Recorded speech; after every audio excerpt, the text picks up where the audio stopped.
जनभावना live news आपको एक खास खबरों से रूबरू कराने जा रही है, जिसे गौर से देखिए, सुनिए और चैनल को सब्सक्राइब, शेयर और लाइक कर उत्साह बढ़ाकर अपना सहायता बनाए रखिए। तो आइए जानते हैं कि उच्च शिक्षा के क्षेत्र में छात्रों को हौसला बढ़ाने के लिए महामहिम उपराष्ट्रपति और महामहिम राज्यपाल गया पहुंचकर MBA के उत्कृष्ट विद्यार्थियों को क्या कुछ दिया और क्या कुछ कहा। महामहिम राष्ट्रपति जगदीप धनखड़ अपनी पत्नी और महामहिम राज्यपाल राजेंद्र विश्वनाथ अर्लेकर के साथ बुद्ध मंदिर में 7 अप्रैल को पूजा अर्चना कर देश भर में शांति सद्भाव बनाए रखने की प्रार्थना किया। फिर गया से बोध गया IIM की 6वीं दीक्षांत समारोह में छात्रों को सम्मानित करने के लिए भारत के महामहिम उपराष्ट्रपति जगदीप धनखड़ पहुंचे और कड़ी सुरक्षा व्यवस्था के बीच महामहिम उपराष्ट्रपति जगदीप धनखड़ अपनी पत्नी के साथ गया हवाई अड्डे से सीधे महाबोधि मंदिर पहुंचे और विश्व धरोहर कहलाने वाली महाबोधि मंदिर में भगवान बुद्ध के चरण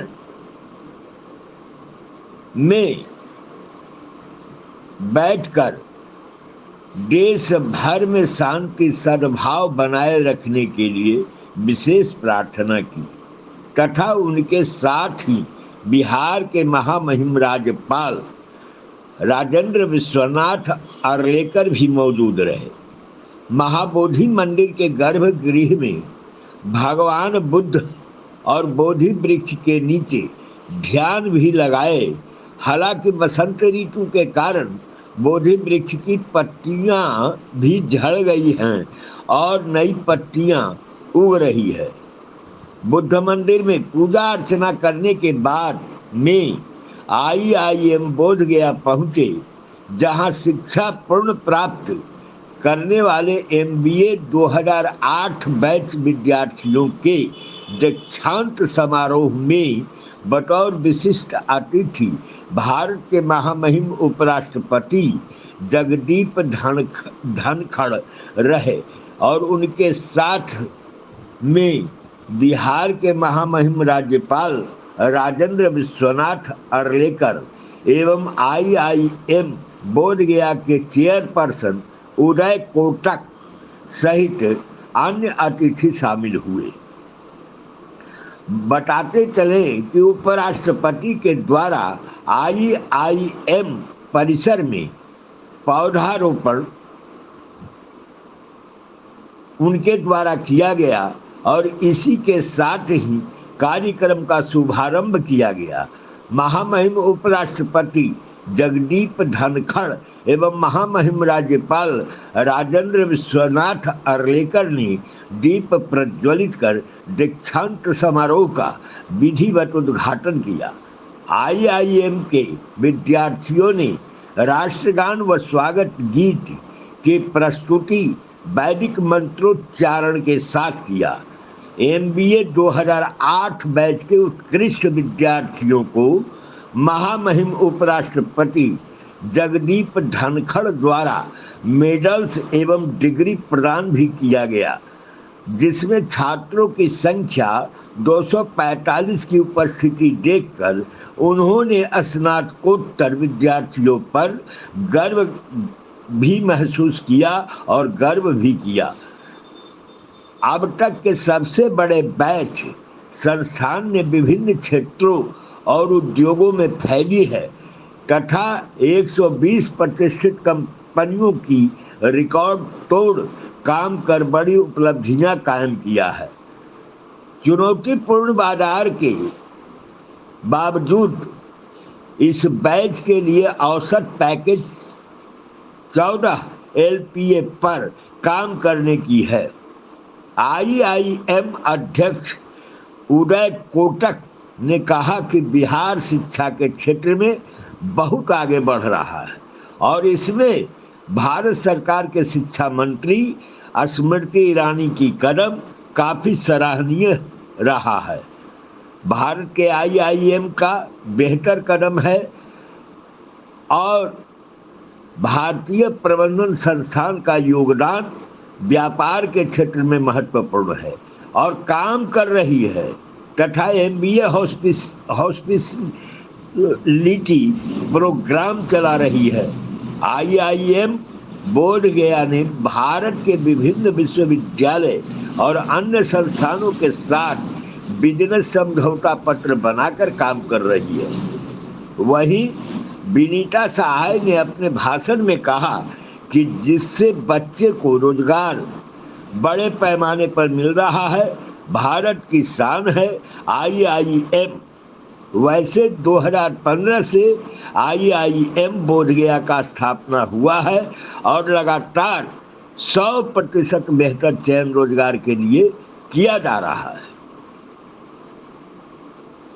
IIM बोधगया ने एक किताब प्रकाशित किया जिसका महामहिम उपराष्ट्रपति सहित अन्य अतिथियों के द्वारा विमोचन भी किया गया। कार्यक्रम में MBA पास आर्ट के विद्यार्थियों को सामूहिक रूप से शपथ दिलवाया गया कि विद्यार्थियों को अपने काम की जिम्मेदारी भारतीय कानून के तहत अपने निष्ठा के साथ करते हुए अपने कर्तव्यों का पालन करना है। भारत सरकार की कार्यों की सराहना महामहिम उपराष्ट्रपति ने किया। IIM बोधगया के विकास और बेहतर शिक्षा पर उन्होंने कहा कि दुनिया भर में बिजनेस करने वाले कंपनियां युवाओं की तलाश कर रही है। चाइना को भी भारत पीछे छोड़ दिया और आज भारत शिव शक्ति चंद्रमा पर अपना झंडा गाड़ दिया है। कुछ व्यक्तियों के कारण करप्शन की बात की जा रही है, लेकिन देश अपने कैरियर और संघर्ष से आगे बढ़ रही है। हमारे टेक्नोलॉजी से पूरा विश्व काम कर आगे बढ़ रहा है और भारत भी सबको पीछे कर दिया है। यहाँ स्वतंत्रता है। भारत की आबादी के लिए अर्थव्यवस्था पर भारत सरकार काम कर रही है और विकास का काम कर रही है। महामहिम राज्यपाल ने भारत सरकार की विकास कार्यों की सराहना करते हुए कहा कि भारत की G20 सहित कई उच्च कार्यों में अपनी भागीदारी निभा रही है। इस अवसर पर नीति आयोग के पूर्व CEO अमिताभ कांत भी उपस्थित रहे। कार्यक्रम के समापन में उदय कोटक ने स्नातकोत्तर छात्रों और राष्ट्रीय विकास में योगदान करने की उनकी क्षमता पर काफी गर्व किया है। तो आइए जनभावना लाइव इस तरह की उच्च स्तरीय खबरों से आपको रूबरू कराते रहेगी। तो आइए जानते हैं कि दीक्षांत समारोह में महामहिम उपराष्ट्रपति ने क्या कुछ कहा, सुनिए।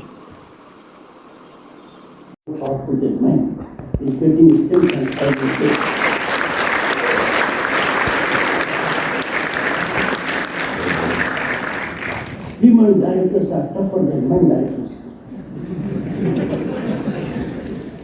You will remember them during the course and afterwards for two different reasons. One, during the course, for their being very harsh, and the one I see here, the affable personality, and when you go behind, you know the spinal strength.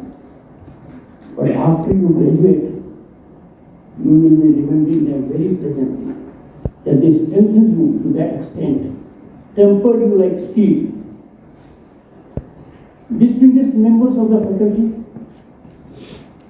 any institute is known only by its faculty. We are lucky to have good infrastructure, but but you are luckier to have this kind of faculty that has shaped you so well. Dear students, and I see some proud parents. My congratulations to you, my greetings to you on this great occasion. Thanks for warm reception and sentiments expressed. There could be many caveats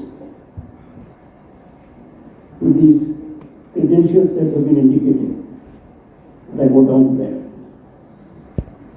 Friends, I record my sincere appreciation to Chairperson of the Court, Director Dr. Vinita S. Sahai, and Board of Governors of IIM Bodh Gaya for inviting me to participate at this special occasion.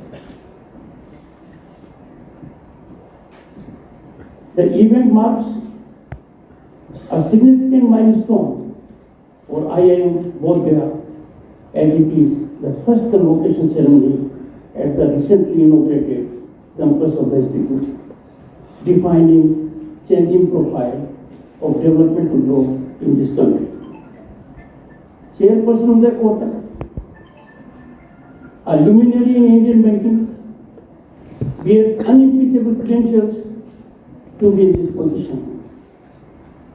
He draws respect both for his depth of knowledge, intellectual integrity, and ever readiness to stand for the cause of the nation. I firmly believe that education is the most impactful, transformative mechanism of societal change that realizes equality and dispenses inequities.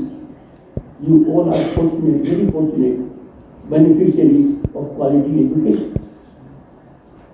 Guest of honor Shri Amitabh Khan, an IAS officer, a chevening scholar, is an outstanding achiever. He is deeply involved with evolution and execution of public policies in his several capacities, including as CEO, Niti Aayog, our own think tank. His books, Branding India, An Incredible Story, and The Elephant Moves are in a sense reflection of his contributions. His prestigious positioning as G20 Sherpa of India during its presidency year would ever be acknowledged as exemplary performance. The passage was mine all through. I attended most functions of G20. The passage was mine. A mind could flow at any point of time. There were a number of outlines. The good thing is, at the end of the day, all went well. You could have sound sleep only after our turn came to night. Among other aspects, and there are many, G20 enhanced our soft diplomacy power and progress from very high degree. Friends, your institute is in perfect city. Both them a site of spiritual importance and the land where the great Buddha attained enlightenment. No wonder